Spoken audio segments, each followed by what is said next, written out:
Now to Spokane, where today the man accused of sparking the Old Trails fire was in court. This time, Farinacci facing 4 new charges after he allegedly admitted to sparking over a dozen other fires in the last year. Well, several of them causing serious damage, and another just days before he's accused of sparking the Old Trails fire on August 1st. And that's according to court documents. Farinacci said he researched conditions on his weather app to predict a day with high winds, low humidity, and high heat, and bought items to make a device that would cause a wildland fire. It was actually a witness who reported Farinacci for his suspicious behavior. So when he saw us, he kind of stood up and kind of turned and faced us and got a little fidgety.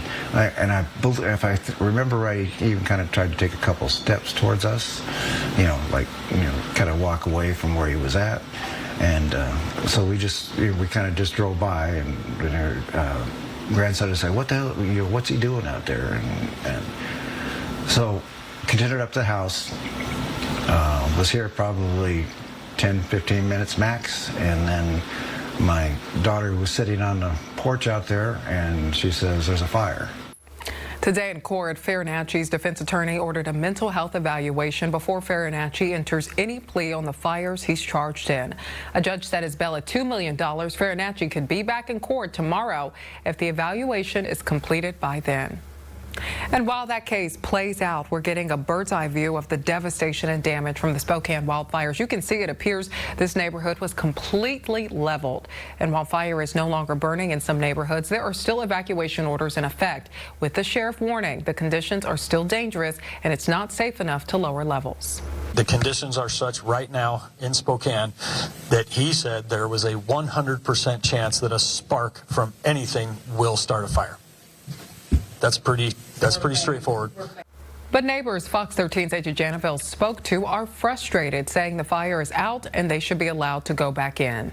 I understand they don't want to send the first responders in if the fire changes direction, but we all know it's pretty much out this area. The thing is, though, if you're letting us walk in and we have to get out, where are we going to walk out? Right. It's crazy. The sheriff spoke to those situations directly. That I understand how citizens might be looking at that and say, I'm fine being here. And the reality of it is with this wind event and how we expect a fire might behave if the unthinkable happens, it's going to come right at them.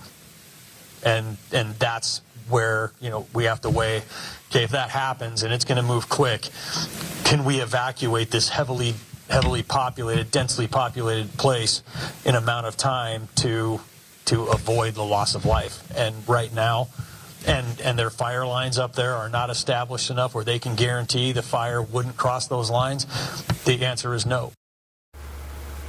Here's a live look at those evacuation orders. You can see level 3 go now evacuations seen in red are still in place for a wide part of the county. Tonight, some evacuation levels were reduced. And tonight, we're getting an update on those 3 fires now responsible for burning over 10,000 acres with over 900 structures damaged in the blazes. The Autumn Lane fire and the Old Trails fire are about 13% contained, and the Fairview fire hanging around that 5% containment mark.